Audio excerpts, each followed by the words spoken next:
Chapter 5 First Wave War. Throughout history, the way men and women make war has reflected the way they work. Despite a romantic belief that life in the earliest tribal communities was harmonious and peaceful, violent battles certainly occurred among pre-agricultural, nomadic, and pastoral groups. In his book, The Evolution of War, Maurice R. Davey wrote of the incessant intergroup hostility in which so many primitive tribes found themselves. These small groups fought to avenge killings, to abduct women, or for access to protein-rich game. But violence is not synonymous with war, and it was only later that the conflict took on the true character of war as such, a bloody clash between organized states. When the agricultural revolution launched the first great wave of change in human history, it led gradually to the formation of the earliest pre-modern societies. It gave rise to permanent settlements and many other social and political innovations. Among these, surely one of the most important was war itself. Agriculture became the womb of war for two reasons. It enabled communities to produce and store an economic surplus worth fighting over, and it hastened the development of the state. Together, these provided the preconditions for what we now call warfare. Not all pre-modern wars, of course, had economic ends. The literature on the causes of war attributes it to everything from religious fanaticism to inborn aggressiveness in the species. Yet, in the words of the late Kenneth Boulding, a distinguished economist and peace activist, war is quite distinct from merely banditry, raiding, and casual violence. It requires a surplus of food from agriculture collected in one place and put at the disposal of a single authority. Rights, music, and frivolity. The link between war and soil was perfectly clear to the strategists and warriors of the past. The great Lord Shang, writing in ancient China, prepared a manual for statesmen, much as Machiavelli did 1800 years later. In it, Shang declares the country depends on agriculture and war for peace.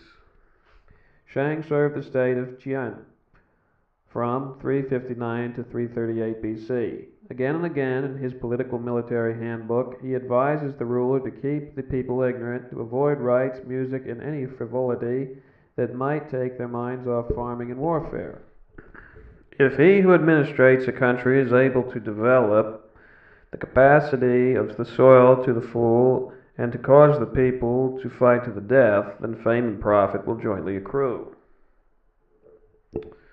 When population is sparse, Shang urges the ruler to encourage the immigration of soldiers of neighboring feudal lords. Promise them 10 years free of military service, and put them to work on the land, thus freeing up the existing population to wage war. Lord Shang's prescription for maintaining military discipline gives the flavor of his thinking. In battle, 5 men are organized into a squad. If one of them is killed, the other 4 are beheaded. On the other hand, victorious officers are to be rewarded with grain, slaves, or even a tax-paying city of 300 families. Lord Shang was roughly contemporary with Sun Tzu, whose The Art of War became a military classic. In his introduction to a recent edition of that work, Samuel B. Griffith writes, "During the spring and autumn, armies were small, inefficiently organized, usually ineptly led, poorly equipped, badly trained, and haphazardly supplied. Many campaigns ended in a disaster simply because the troops could not find anything to eat. Issues were ordinarily settled in a day. Of course, cities were besieged and armies sometimes kept in the field for protracted periods. But such operations were not normal." A seasonal occupation. Centuries later across the world, things were not terribly different in ancient Greece, as far as food and agricultural culture were concerned.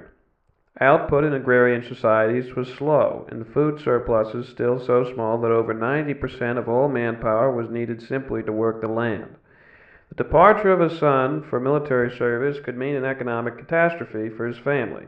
Thus, according to historian Philip M. Taylor, when Greek fought Greek, war was a seasonal occupation. with the volunteer soldiers coming mainly from farms which needed no looking after during the winter months. Getting back to the farm quickly was essential.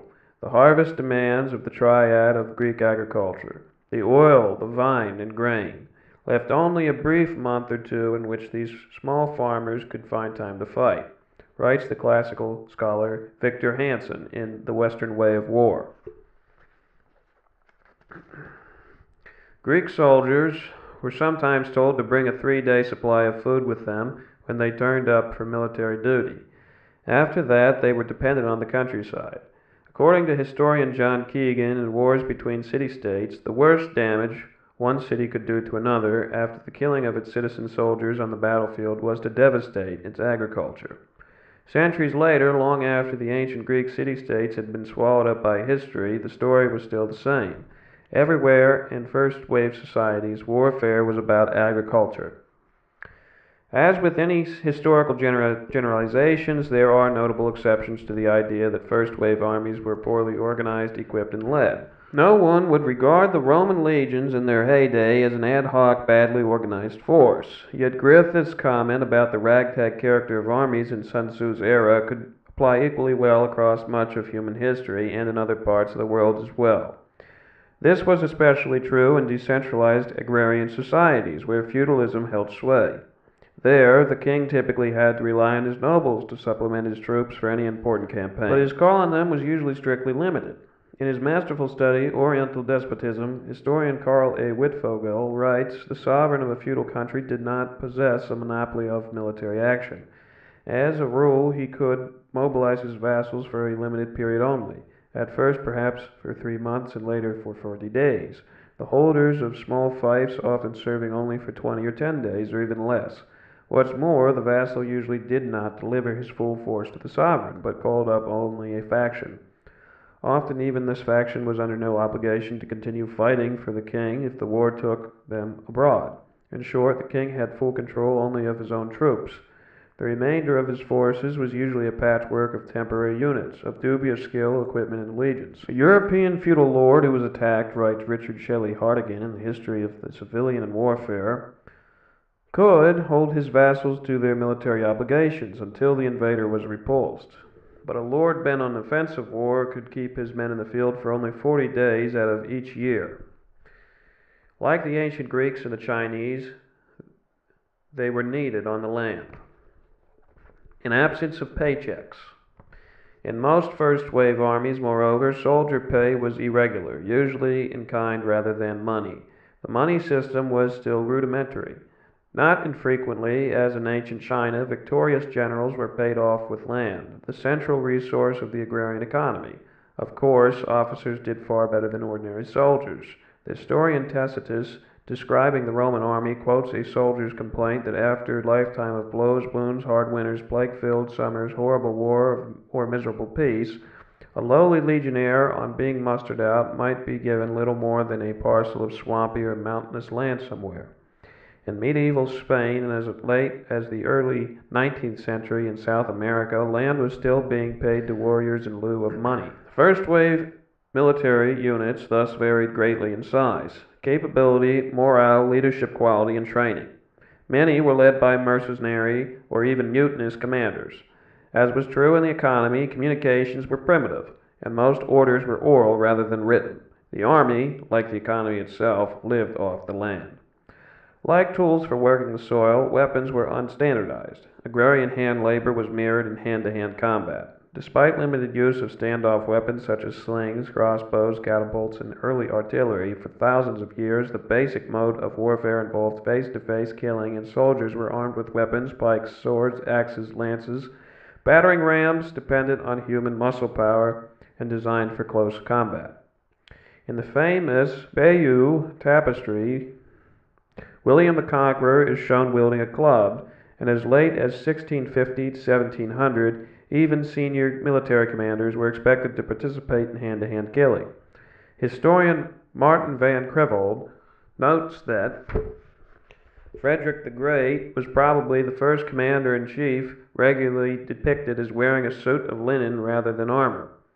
Economic and military conditions may have differed what Wittfogel termed hydraulic societies, where the need for huge irrigation projects led to mass mobilization of labor, early bureaucratization, and more formalized and permanent military establishments. Even so, actual combat remained largely a personalized face-to-face affair.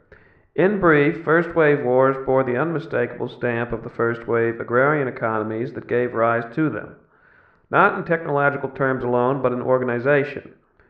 Communication, logistics, administration, reward structures, leadership styles, and cultural assumptions. Starting with the very invention of agriculture, every revolution in the system for creating wealth triggered a corresponding revolution in the system for making war.